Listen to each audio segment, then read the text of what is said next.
Coucou tout le monde, dans cette petite vidéo, notre artiste chanteuse de gospel, Indira Baboke, nous présente son parcours académique. Et, et j'ai vu un endroit intéressant où elle disait qu'elle avait des difficultés dans ses débuts à traduire ses cours pour pouvoir s'en sortir puisqu'elle ne comprenait pas bien anglais. On s'abonne, on like, on partage. Le cursus anglophone, on note de A à D, de A à E. Et je pense j'avais eu 2 E, donc qui ne me permettaient vraiment de faire rien. J'ai refait le bac à l'âge de 15 ans et j'ai eu vraiment avec des mentions incroyables. Et directement après, je suis partie faire le concours du CUS. Quand mon Dieu va parler, tout le monde va se calmer. Quand papa va parler, tout le monde va se calmer. Je peux tout traverser, mais je n'aurai pas honte. Jamais la honte, non, jamais la honte. Salut, je suis l'artiste Indira, artiste gospel camerounaise. Je suis avec vous pour vous parler de mon parcours entre la musique et les études. Quand mon Dieu va parler, tout le monde va se calmer. Quand papa va parler, tout le monde va se calmer. Je m'appelle Baboke Tamboulo Eden Indira. Je suis une jeune fille ordinaire, âgée de 21 ans. Je suis également étudiante en médecine et actrice par occasion. J'ai commencé la musique à l'âge de 6 ans.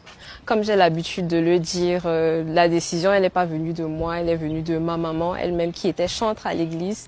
Et elle a remarqué que moi aussi j'aimais beaucoup chanter. Bon, voilà comment à 6 ans je me retrouve dans un studio en train d'enregistrer ma toute première chanson intitulée Quelle joie. Voilà, les chansons d'enfants et tout, ça a vraiment bien marché et elle s'est dit pourquoi pas.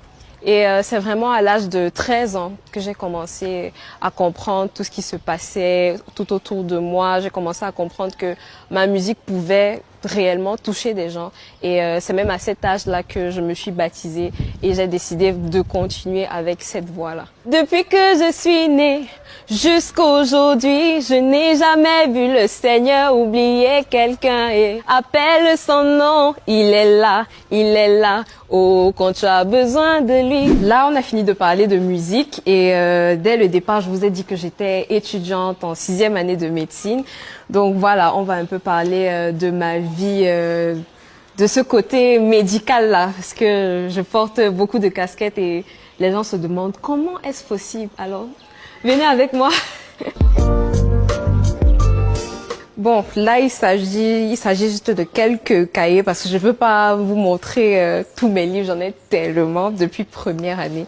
Mais là, ce sont mes différents cahiers de stage. Donc voilà, à partir de la 3e année, nous commençons des stages dans des hôpitaux. Ça, par exemple, c'est mon livret de stage avec mes différentes notes à l'intérieur, là. On peut voir ma note de pédiatrie, 22,5 sur 30. Ma note, ça c'est le stage de pédiatrie également, 78 sur 100. Donc ça, par exemple, c'est mon livre de 4e année. J'aime beaucoup utiliser des couleurs, des images, voilà, dans mes cahiers.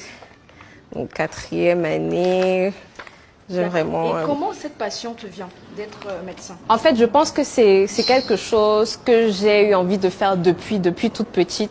Et j'ai beaucoup aimé la science.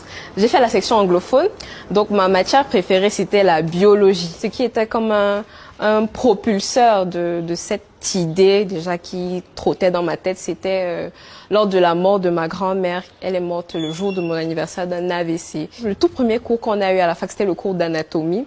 Et tous les cours étaient en français. Donc, sortant d'une école totalement anglaise, donc je devais changer toutes mes habitudes, pardon. Et je me rappelle, je suis rentrée à la maison ce jour, j'ai beaucoup pleuré. Je me suis demandé mais comment je vais faire. Des fois, je rentrais à la maison, j'étais obligée de traduire d'abord tous mes cours en anglais. C'était vraiment un double travail. Et heureusement pour moi, je pouvais compter sur mes aînés. Je suis partie rencontrer quelques aînés de 2e année, anglophones aussi, pour leur dire vraiment, moi j'ai besoin d'aide, pardon, aidez-moi. Donc on a travaillé ensemble jusqu'en 3e année et c'est vraiment en 3e année que je leur ai dit bon, vous m'avez très bien enseigné, cher maître, mais maintenant je pense que je peux me débrouiller toute seule. Après la 7e année, j'aimerais bien me spécialiser en neurochirurgie. Mais bon, On sait bien que la chirurgie, c'est quelque chose qui demande beaucoup de temps. Et quand je pense à ma musique là, on verra. Je suis très fière de mon parcours, je suis très fière de moi. Et les gens ont tendance à dire que quand on est peut-être artiste, les artistes ne sont pas des personnes cultivées, ça c'est totalement faux.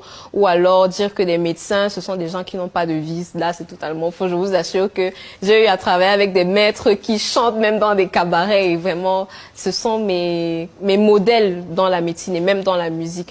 Alors je veux pouvoir dire à mes jeunes petits frères et mes jeunes petites sœurs que le plus important vraiment ce sont les études. Ya, ya, ya.